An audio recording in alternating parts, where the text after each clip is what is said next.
قمیض اور شال اٹھا کر ڈالی۔ روشال جو بھیگی آنکھوں سے ان کی پشت دیکھ رہی تھی، اس کو اپنی غلطی، اپنے الفاظ کا شدید احساس ہوا تھا۔ اس کا شوہر واقعی ایسا نہیں تھا، پھر بھی وہ ایسا کیسے بول گئی؟ نواب بالیان انگلی سے اپنے آنسو صاف کرتے اس کے پردے پکڑ گئے تھے، بنا اس کو دیکھے۔ نواب جی، پہن لیں، اب کبھی آپ کو تنگ نہیں کروں گا، سو جائیں آرام سے۔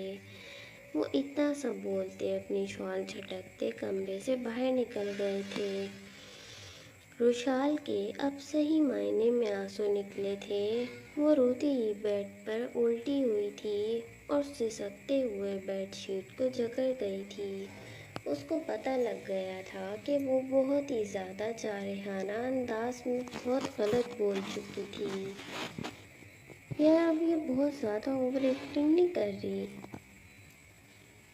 ایسا بھی کیا بولا ہے؟ انہوں نے تو ویسے کچھ بھی نہیں بولا، اس کے شوہر نے ان کو۔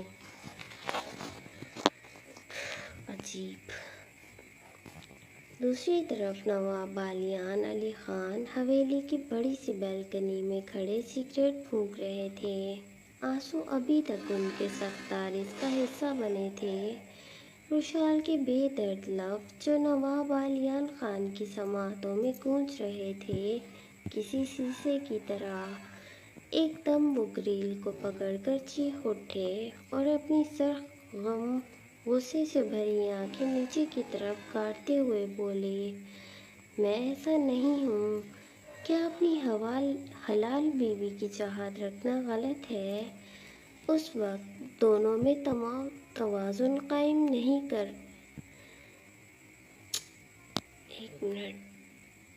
اس وقت تم دونوں میں توازن قائم کرنا کیا غلط تھا؟ بھلا کیسے وہ ایسا بول گئی؟ کیا میں اتنا نیچ سوچ اور نظر کا مالک لگتا ہوں؟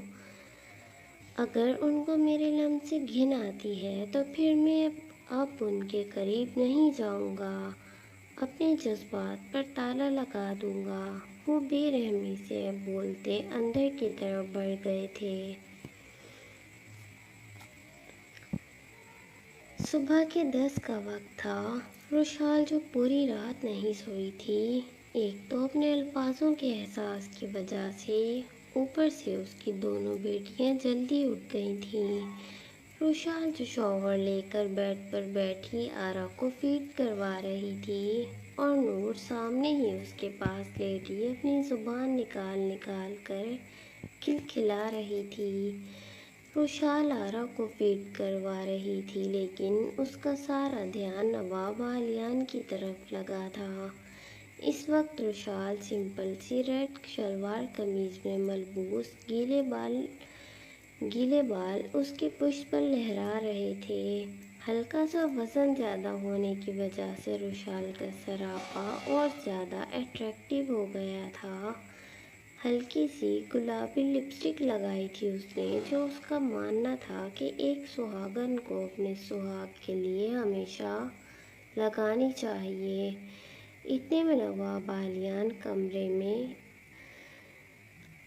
کمرے میں داخل ہوتے اپنے نم بالوں میں ہاتھ پھیرتے اسپاٹ تاثرات کے ساتھ آئے تھے۔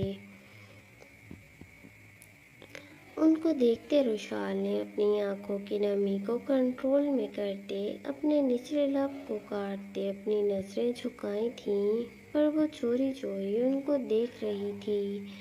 نواب بالیان جو اس وقت وائٹ رنگ کی کڑکڑاتی شلوار قمیض میں مفلر کی طرح بلیک شال ڈالے ہوئے تھے، وہ روشال کے قریب آتے اس کے سامنے ہی بیٹھتے، بنا اس کی طرف دیکھے نور کو اپنی باہوں میں لیے اس کی نرم پیشانی کو چوم گئے تھے۔ نور جو کھلکھلا کر ہنسی تھی۔ آخر دونوں شہزادیاں اپنی امی سے زیادہ اپنے ابا کی دیوانی تھیں۔ نواب بالیان اس کے ننھے عارض پر اپنی بیئرڈ رگڑتے اس کو اور زیادہ اسمائل کرنے پر مجبور کر رہے تھے۔ اپنے ابا کی آواز سنتے آرا نے بھی فوراً سے اپنی امی کا دودھ چھوڑتے اس کے سینے سے منہ نکال کر اپنے بابا کو دیکھا تھا اور زور سے بچوں والی چیخیں ماری تھیں کہ اس کی چھوٹی بہن کو سارا پیار اکیلی لے جائے۔ اس کے ابا کے پیار پر اس کا بھی حق تھا۔ روشال گیلی آنکھوں سے دونوں باپ بیٹیوں کا پیار دیکھ رہی تھی۔ اس کی آنکھوں سے آنسو گر رہے تھے۔ اس کا شوہر واقعی ایک بہت پیارا باپ تھا۔ آخر اپنی دونوں شہزادیوں کو بہت زیادہ پیار دینے کے بعد نواب بالیان بولے، روشال، ایک بات بولوں؟ نظریں ابھی بھی اس کی طرف نہیں کی تھیں اور روشال جو مر رہی تھی اس کے نواب بالیان اس کو ایک بار تو دیکھ لیں۔ دیکھیں روشال، اگر میں آپ کے قریب نہیں آؤں گا تو کسی کے بھی قریب نہیں جاؤں گا۔ اب آپ کے علاوہ اس دنیا کی ہر عورت مجھ پر حرام ہے۔ یہ نواب اپنے جذبات اندر ہی اندر مار دے گا لیکن ان کو پورا کرنے کے لیے کبھی کوئی حرام راستہ یہ شادی نہیں کرے گا۔ شاید میرے نصیب میں یہی دو بیٹیاں ہیں اور میں خوش ہوں۔ اب ساری زندگی آپ کی قربت کے بنا رہ لوں گا پر آپ کے علاوہ کبھی کوئی اور عورت اب شامل نہیں ہو سکتی میری زندگی میں۔ اتنا بولتے ہی وہ اپنی بیٹیوں کی طرف متوجہ ہو گئے تھے۔ روشال جو یہ سنتے اپنے دل کو جکڑ کر سسک گئی تھی۔ ابا کی جان، ابا لاہور جا رہے ہیں 3 سے 4 دنوں کے لیے، جلدی آ جائیں گے، تب تک اپنی امی کو تنگ نہ کرنا۔ اتنا سب بولتے اپنی بیٹیوں کی پیشانی کو بوسہ دیتے وہ آرام سے ان کو روشال کی گود میں ڈالتے کھڑے ہوئے تھے۔ اچھا چلتا ہوں میں، بنا روشال کو دیکھے سنجیدہ تاثرات لیے کمرے سے نکل گئے تھے۔ روشال جو رو دی تھی جب بھی نواب بالیان کہیں باہر جاتے تھے تو اس کی پیشانی کو عقیدت سے چومتے تھے۔ روشال اب اندر سے ہرٹ ہو گئی تھی۔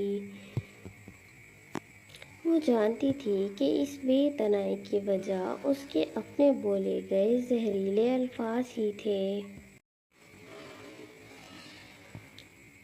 نواب بالیان جو پچھلے 3 دن سے لاہور کی سفید حویلی میں تھے اپنے بزنس کے کام کے سلسلے میں، وہیں دوسری طرف روشال جس کو اپنے بولے گئے غلط الفاظ کا شدت سے احساس تھا لیکن وہ بول ہی نہیں پا رہی تھی۔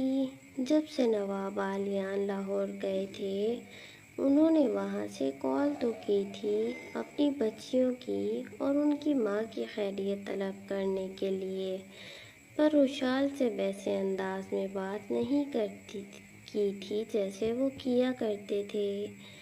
ابھی بھی صبح کے 11 کا وقت تھا۔ روشال جو ابھی شاور لے کر ڈھیلی ڈھالی ڈارک بلو رنگ کی قمیض اور نیچے کھلا سا پلازو پہنے نکلی تھی، اس کے گیلے بال جو اس کی بل کھاتی خوبصورت کمر پر الجھے سے بکھرے تھے، روشال کی نیلی خوبصورت آنکھیں جو شاید شاور کے نیچے رونے کی وجہ سے سرخ متورم ہو رہی تھیں، کانوں میں ہلکی سی گولڈ کی بالیاں پہنی ہوئی تھیں اور گلے میں ڈائمنڈ کا لائٹ سا لاکٹ ڈالا ہوا تھا۔ ہاتھ کی بیچ والی انگلی میں نواب بالیان کی دی ہوئی انگوٹھی پہنی ہوئی تھی۔ وہ ایک جھلک آئینے میں اپنے آپ کو دیکھتی بیڈ کی جانب بڑھی جہاں اس کی دونوں بیٹیاں اٹھ گئی تھیں۔ وہ کھیلتی ہوئی کھلکھلاتی اپنے ننھے ہاتھ پاؤں مار رہی تھیں۔ ان کو ایسے کھیلتا دیکھ کر روشال کے ہونٹوں پر مسکراہٹ سے بکھری تھی۔ وہ اپنی آنکھوں میں آئی نمی کو پیچھے کرتی ان کی طرف بڑھتی بیڈ پر بیٹھتی نور کو گود میں لے گئی تھی۔ آرا جو اپنی امی کو دیکھ کر بچوں کی طرح قہقہہ لگا گئی تھی، دونوں نے خوبصورتی روشال سے ہی لی تھی، بس آنکھیں نواب عالیان پر گئی تھیں۔ روشال جو اپنی بیٹیوں کے ساتھ کھیل رہی تھی، ان کو پیار سے پچکارتے، ہاں ہاں میری مانو بلیوں، امی کو تنگ کرتی ہو؟ نور اور آرا کو کچھ سمجھ تو نہیں آ رہا تھا، پر اپنی امی کی باتیں ان کو ہنسنے پر مجبور کرتی تھیں۔ روشال جو ان سے کھیلتی 3 دن بعد صحیح طرح ہنس رہی تھی، لیکن دل ابھی بھی اندر ہی اندر مایوس تھا۔ بار بار دونوں سے کھیلتی، فون کی طرف دیکھتی کہ شاید نواب عالیان کی کال آ جائے، پر ابھی تک کل رات سے ان کا کوئی اتا پتہ نہیں تھا۔ روشال منہ کے اندر ہی بڑبڑائی، ایسے لاہور جا کر گم ہوئے ہیں جیسے وہاں ان کی شادی چل رہی ہو۔ شادی؟ یہ خود سے بولتی روشال جیلسی کے مارے اپنا نچلا لب پھر سے کاٹنے لگی تھی۔ کریں تو صحیح ذرا یہ شادی، میں نے ان کو چھوڑنا نہیں ہے۔ اتنے میں نور اور آرا دونوں ہی رونے لگیں۔ صبح 8 بجے کا دونوں نے روشال کو فیڈ کروایا ہوا تھا، اب ان کو صحیح میں بھوک لگی تھی۔ کیا ہوا میری شہزادیوں؟ روشال دونوں کو ایک ایک کر کے اپنی بازو سے اپنی گود میں اٹھاتے ہوئے بولی، بیبی۔ وہ اپنے ننھے سے ہونٹوں کو گول کرتی روتی ہوئی اپنی امی سے بول رہی تھیں کہ ان کو بھوک لگی ہے۔ روشال فوراً سے اپنے اوپری پردے ہٹاتی ان دونوں کو بیک وقت اپنے سینے میں بھیج گئی تھی۔ اب دونوں اپنی امی سے اپنی طلب پوری کرتی دودھ پی رہی تھیں۔ روشال جو اپنے ہی خیالوں میں گم نور اور آرا کو فیڈ کروا رہی تھی، ایک دم اس کا فون بجا تھا۔ روشال نے ایک ہی لمحے میں اپنا فون اٹھایا تھا، سامنے اسکرین پر اپنے بے رحم نواب کا نمبر دیکھتی شکوہ کن آنکھوں سے منہ پھیرا تھا۔ اب آئی ہے ان کو ہماری یاد، بہت ہی ظالم نواب ہیں یہ۔ لیکن اگلے ہی لمحے اس کو احساس ہوا تھا کہ نواب عالیان کی ویڈیو کال آ رہی تھی۔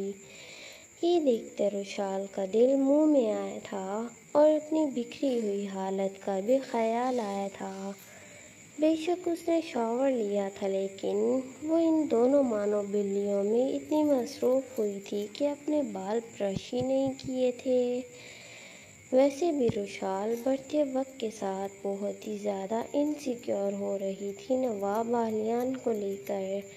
اس کو ایسے لگنے لگا تھا کہ وہ کبھی بھی کسی لمحے بھی اس کو چھوڑ نہ جائیں یا اس پر کوئی سوتن لا کر نہ بٹھا دیں۔ اف میری حالت، ان کو بھی ابھی ہی کال کرنی تھی۔ کل رات میں کتنا تیار ہو کر بیٹھی تھی، پر انہوں نے کال ہی نہیں کی، اور اب دیکھو۔ روشال اپنا نچلا لب اپنے دانتوں سے کچلتے دونوں بیٹیوں کے چہرے پر اپنا دوپٹہ پھیلا کر ڈالتے ہوئے مسلسل بجتا فون اٹھا گئی تھی۔ آرا اور نور فیڈ کر رہی تھیں تو اس کی گہرائیاں کھلی ہونے کی وجہ سے مکمل واضح تھیں، لیکن فون اٹھانے سے پہلے وہ ہلکی پھلکی گہرائیوں کو اور عیاں کر گئی تھی تاکہ وہ نواب عالیان کو تڑپا کر انہی کے جذبات کی بھٹی میں ان کو گرم کر سکے، جیسے وہ پچھلے 3 دن سے اس کو بے اعتنائی کی مار رہے تھے۔ روشال نے جیسے ہی نواب عالیان کی ویڈیو کال اٹھائی تو اس نے فون ایسے رکھا کہ وہ اپنے بے رحم نواب کو اپنے حصن سے مچلا سکے۔